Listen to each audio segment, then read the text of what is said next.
Azizlar, ko'rib turibsizlar, bemalol ikkita bolaga moslangan holatda stolchiga divanning razmeri 1.10 ga 1.80 lik bo'lgan. Bu trimosi. Trimosi ham xuddi shunday ikkita tortmadan iborat ko'rsatganimizda. Bu o'tiradigan pul shishasi. Rangi pushti holatda bo'lgan. Ochiq pushti holatda. Manzilimiz O'zbekiston, Andijonda joylashgan. Dastavkalarimiz O'zbekiston bo'ylab.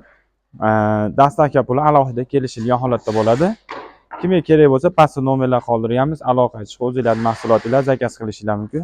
Hammalarga sog'lom tilaymiz.